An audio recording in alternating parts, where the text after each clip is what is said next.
They'd agreeable, does that? What exactly is evolution? In biology, the theory of evolution doesn't tell us exactly how life began on Earth, but it helps us understand how life, once it came into existence, diversified into the many incredible forms we see now and in the fossil records. It also helps us make sense of the way in which modern creatures continue to adapt and change today. In biology, evolution can be defined as any change in the heritable traits. Those are physical traits like fur color in mice, spots on the wings of butterflies, or instinctive behavior like the way that dogs greet their friends with a sniff, within a population across generations. This definition can be a bit confusing, so let's see how it works.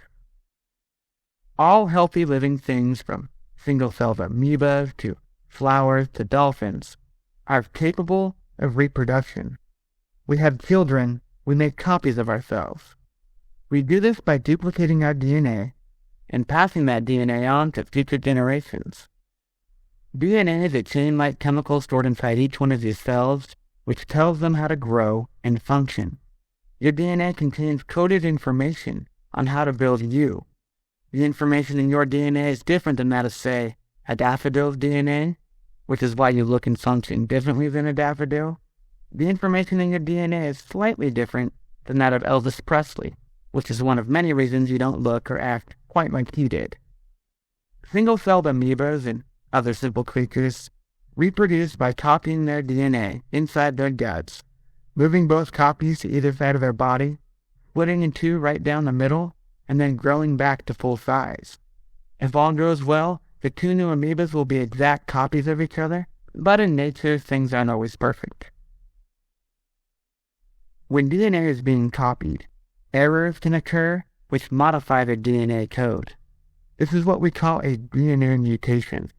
These mutations can produce variation in the body shape and function of the creature who inherits the modified DNA. In this case, our new little friend has an arm that stretches extra long.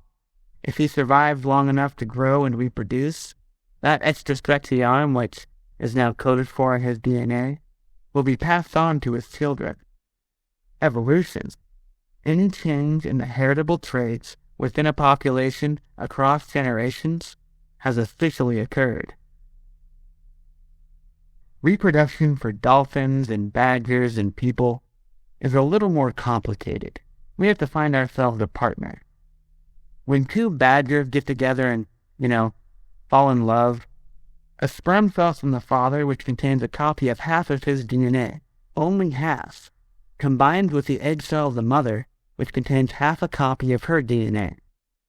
The result is a brand new cell with a complete set of DNA instructions, all the information needed to divide and grow up into a brand new badger.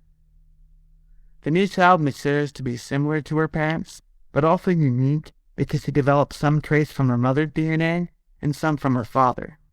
Her new combination of traits can be passed on to her children, and again, evolution, any change in the heritable traits within a population across generations, has officially occurred.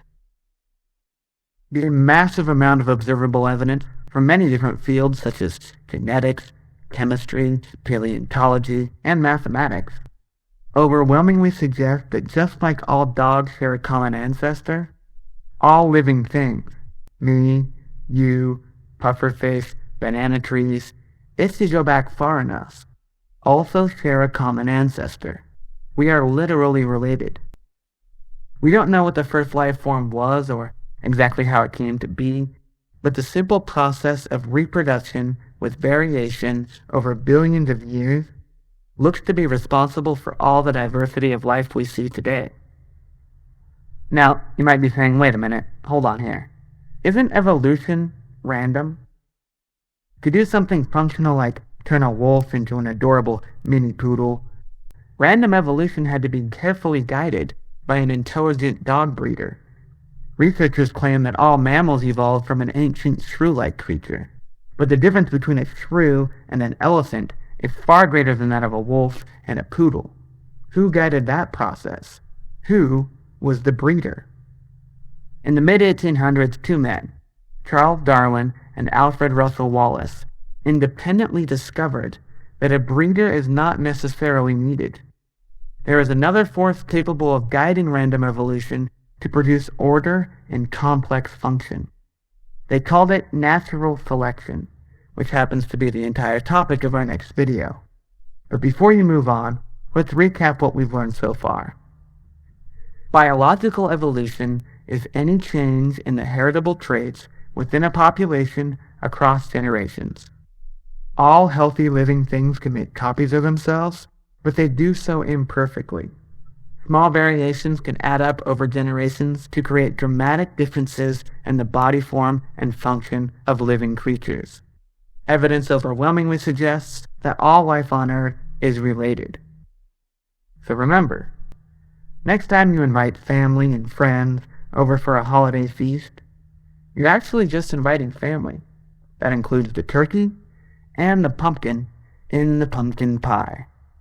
I'm John Perry, and that's evolution stated clearly.